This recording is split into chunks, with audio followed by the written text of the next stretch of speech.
بسم الله الرحمن الرحيم. السلام عليكم ورحمة الله وبركاته. سو دhowaada mar kale markaan waa ka dhaqaaqnay meeshii ahayd powerska waxaan bilaabaynaa roots iyo radicals ayagoo nooc biri aljabra ama aljabra waayaynu aragno waxaan ka bilaabaynaa ku xusuusinayaa perfect squares wixii la dhihi jiray perfect squares ka dad soo ilowday halkan waa aniga isha ku saaray waa kaas oo intaan kor ka taqaanaa ever ila 9 qofaan meel inta kor ka aqoon hada walbuun xisaabta meel fog tagi maayo ilata waa tira yar waa halbag wax ku qoran hada xifdin weydii hada uu ku talo la yaqaan saa ku xifdinaysid waa la xifdiyaa caruur laba maalmood iyo dhalinyaradu laba maalmood iyo maalin bay ku xifdiyaan marka waa waa 10 kaan waa 20 kaan number waa ilaa 20 ka taqaanaa 20 waa 400 eberna waa eber inta u dhaxaysa waad aragtaa waxa loo yaqaanaa perfect squares waayo waa jibaaradii oo nadiif ah laba lagu jibaaray 36 7 laba lagu jibaaray 7 power to 49 6 power to 36 marka waan ku xusuusinayay maxaan ku xusuusinayay hadda la arkaynaa sababtan ku xusuusinayay waxaan ku xusuusinayaa waxaan rabaa horta inaan bal horta aan sheego waxa uu yahay rootska waagi hore square root kaliya taqaanay laakiin hadda waa ballaarinayna calaamadaas gudaha ku jirta oo wax ku dhex jira tirada 25 waxa loo yaqaan radical sign waa calaamadii radicalka waa calaamadii dadka square root iska dhahaan square root kaliya waa ka ballaarantaa waxa la dhahaa calaamadda radicalka labada dusha ka saaran calaamadda waxa loo yaqaan index waxay ku sheegaysaa levelkeeda ama awoodda jibaarkaas gudaha kan ku jiro 25 ka ah waxa loo yaqaanaa radicand xaggan jawaabta soo bixi doonto shanta ana waxa loo yaqaanaa root baa loo yaqaanaa xidi marka waxa loo kala yaqaanaa oo isku celin kartaa index radical sign radicand iyo root hay waa jibaaradii marka kan jibaarkiisu waa labo aynu aragno waxaan taa ka wadno saddex example baan ka sameynaynaa kadibna exercise baan ku siinayaa kadibna shaqadii baad gadaal ka goosan doontaa sideen iyo ka daalacan doontaa horta kuwa ugu caansan common radicalska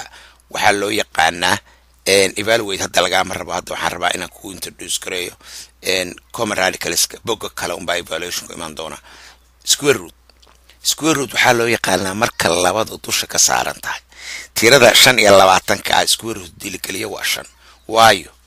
waanagii soo aragnay hadda jibaaradii 5 hadii laba lagu jibaaro waa 25 waa opposite kii jibaarka waa wixii keenay 25 shantani waa wixii keenay 25 kaan markii laba lagu jibaaray sida igu fududaan ku fiiriyo waxay tahay halka jibaarka ku yaala shanta dul saara 5 laba lagu jibaaray 25 ma isiisa wixii gudaha ku jira ma isiisa waa saxsana hay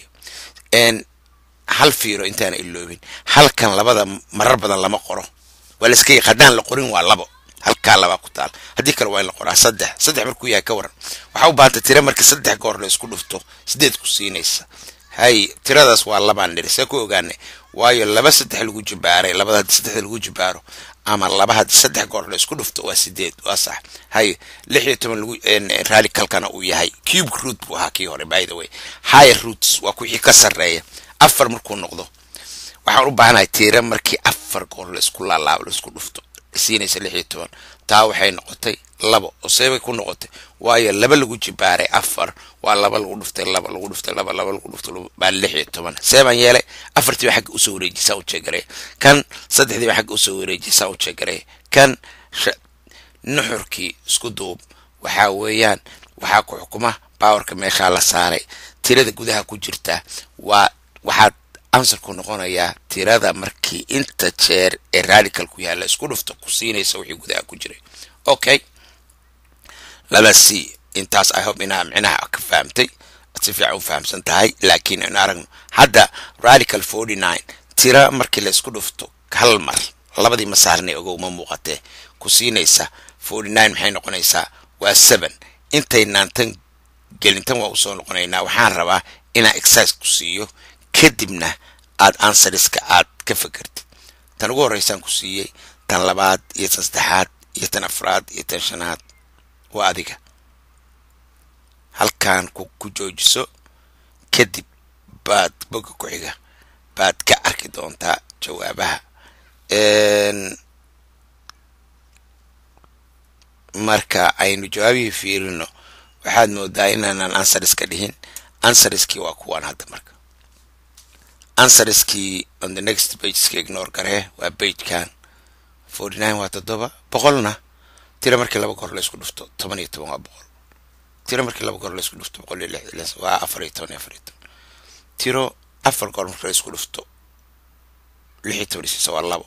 tiro saddex goor markii la isku dhufto 8 waa labo laba ka jirno afar tiro hal mar markii la isku dhufto isiisa 16 waa afar tiro isiisa 7 saddex goor isku dhufto waa saddex afar saddex dilaga gooyo waa mid and so on waa aragtaa jawaabaha jawaabi waa kuwaas marka waxaa number 1 waxaa laga rabaa inaad baratid jibaarada inaad jibaaratid baa laga rabaa jibaarada powerska inaad baratid marka hore marka xigtana inaad baratid labadan waa isku xiran yihiin isku ruutiyada iyo powerska isku xiran yihiin 10 ku xigaan ku ceshin doonaa insha Allah si ku fududaan doonta